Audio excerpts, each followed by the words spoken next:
Hoje convido vocês a embarcar em uma jornada por uma das reservas mais encantadoras de The Hunter Call of the Wild. Um lugar que habita não apenas o universo virtual, mas também nosso imaginário e nossos corações. Embora sua localização exata permaneça um mistério, alguns de seus pontos de interesse despertam curiosidade. Estamos falando da cativante reserva de Hirschfelden, na Europa Oriental, onde cada canto ressoa com histórias do passado. Hirschfelden é um lugar cult, e vamos ver o que existe no mundo que serviu de inspiração para esta reserva tão intrigante.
O Castelo de Spryberg. Nas margens serenas do lago Spryberg, um castelo medieval se ergue, embora em ruínas. No jogo, menciona-se que os nobres de Königsberg uma vez habitaram suas salas. Mas onde se localiza Königsberg? Esta histórica cidade da Prússia Oriental hoje é Kaliningrado, na Rússia, mas antes ela era do Império Germânico e foi um verdadeiro centro de cultura e poder durante a Idade Média. Lar de nobres que podem ter inspirado os lordes de Königsberg relatado no jogo. O castelo de Königsberg, construído pelos cavaleiros teutônicos no século XIII, era mais do que uma fortaleza, era um símbolo do esplendor da região. Infelizmente, os horrores da Segunda Guerra o deixaram reduzidos em ruínas. Então acredito que esta história serviu de inspiração em Hirschfelden para nosso magnífico castelo de Spryberg.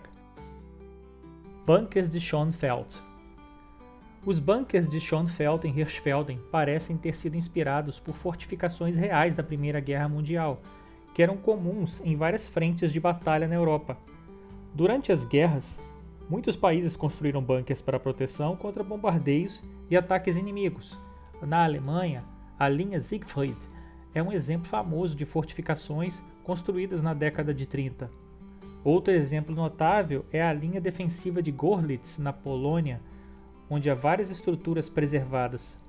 Essas ruínas são frequentemente exploradas por historiadores e turistas interessados na história militar da época. A Ponte Ikotsk. A Ponte Ikotsk claramente foi inspirada na famosa e linda Ponte Rákóczi. Localizada no Parque Kronlau, na Alemanha, ela possui um design de arco que cria um reflexo circular impressionante na água. É famosa pela sua simetria e pela forma como se integra a paisagem.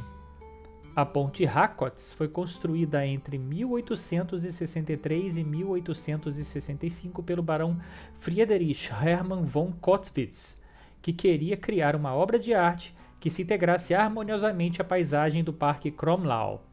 O design é uma combinação de estilo gótico e elementos românticos, refletindo a ideia de que a natureza e a arquitetura devem coexistir.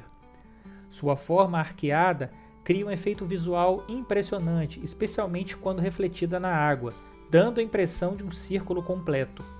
A ponte é um símbolo de romantismo do século XIX e atrai muitos visitantes pela sua beleza única. Turbinas de Peterchain.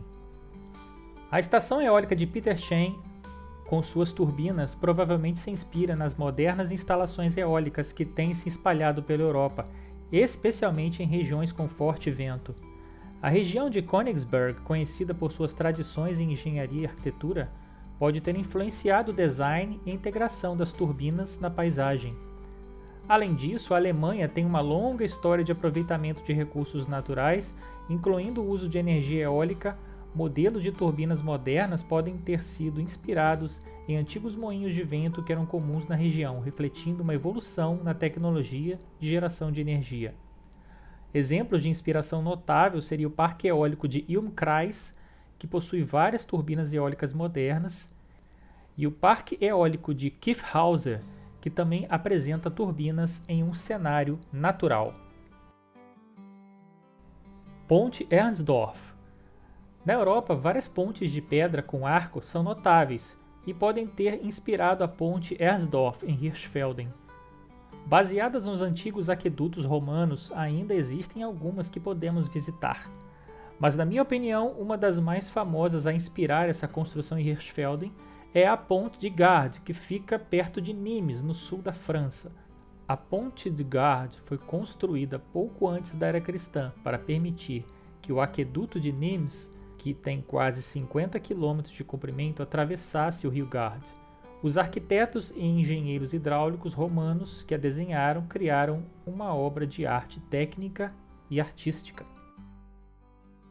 Ruínas da Torre de Peterchen.